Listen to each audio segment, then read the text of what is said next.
नींबू मिर्ची क्या। हेलो दोस्तों, गुड इवनिंग। तो आज ही बहुत ही रोचक कहानी बताऊंगा। आप लोग अक्सर अपने घर में नींबू मिर्ची और लहसुन ज़रूर लगाते हैं, लेकिन शायद ही आपने उसके बारे में ये सोचा होगा कि जादू टोना टोटका के लिए लगाते हैं। लेकिन क्यों? तो आज मैं शायद आप लोगों को कुछ बता सकता हूँ इसके बारे में, क्योंकि मेरे हिसाब से साइंस इससे भी जुड़ी कुछ बातें हैं और कुछ धर्म से भी जुड़ी बातें हैं। तो चलिए पहले शुरुआत करते हैं धर्म से, जहाँ आप लोग ज़्यादा अट्रैक्ट होते हैं। तो धर्म से जुड़ी बातें ये है कि जब हम लोग अपने घर के आगे मेन दरवाजे पे नींबू मिर्ची का और लहसुन का जो लड़ी में लगाते हैं, तो उसका कॉन्सेप्ट ये कुछ ऐसा है धर्म से जुड़ा हुआ कि लक्ष्मी जी की बड़ी बहन, जो कि समुद्र मंथन के समय 14 रत्न में से उत्पन्न हुई थी, उत्पन्न होने के साथ ही राक्षसी शक्तियों के शरण में चली गई थी और इसलिए उन्हें 14 रत्नों में नहीं गिना जाता है।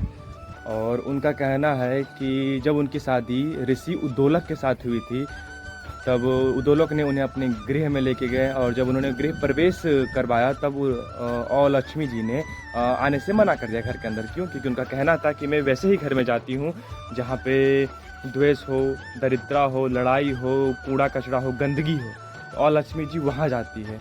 लक्ष्मी माता उनकी छोटी बहन है और लक्ष्मी बड़ी बहन है। और उन्हें खाने में तीखी और खट्टी चीज़ें पसंद है, जिसमें मिर्ची, जैसे आप मिर्ची ले सकते हैं, मिर्ची तीखी है, जिसमें आप कैप्साइसिन हो गया, आपका सिनापिक हो गया, स्कर्विक एसिड, विटामिन सी आपका मिर्ची में होता है। और वही खट्टी चीज़ें में आप नींबू ले सकते हैं, नींबू में आपका साइट्रिक अम्ल होता है। और लहसुन में आपका एलिसिन एनिमो एसिड पाया जाता है, जो कि खट्टी और तीखी होती है।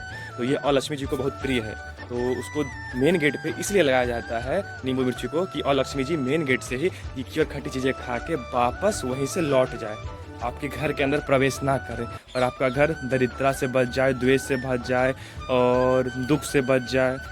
बस यही इसका कॉन्सेप्ट है। फिर बाद में हम लोग आते हैं इसके ऊपर साइंस। तो साइंस का कहना है कि जब हम लोग एक धागे में फिरोते हैं नींबू को, मिर्ची को, लहसुन को, तो जो जिस धागे में हम लोग फिरोते हैं वो क्या करता है, केशिकत क्रिया के द्वारा जो उसका साइट्रिक अम्ल हो गया नींबू का, फिर आपका कैप्साइसिन हो गया, एसिलिन हो गया, ये सब जो एसिड उसमें अम्ल पाए जाते हैं, वो धागे के सहारे क्या रहते हैं, उसमें उसका अम्ल जो है उसमें फैलता रहता है और धीरे धीरे वो एक बाती की तरह काम करता है, जो कि हम लोग को तो ऐसे सुगंध में नहीं आता है, लेकिन छोटे मोटे जो कीट पतंगे होते हैं उन्हें वो दूर भगाता है, उन्हें वो वहाँ से दूर भगाता है। इसीलिए साइंस के मुताबिक यही है कि छोटे मोटे कीट पतंगे और कीटनाशक जो जीवाणु विषाणु आपके आसपास में रहते हैं वो आपके घर से दूर हटे हुए रहते हैं।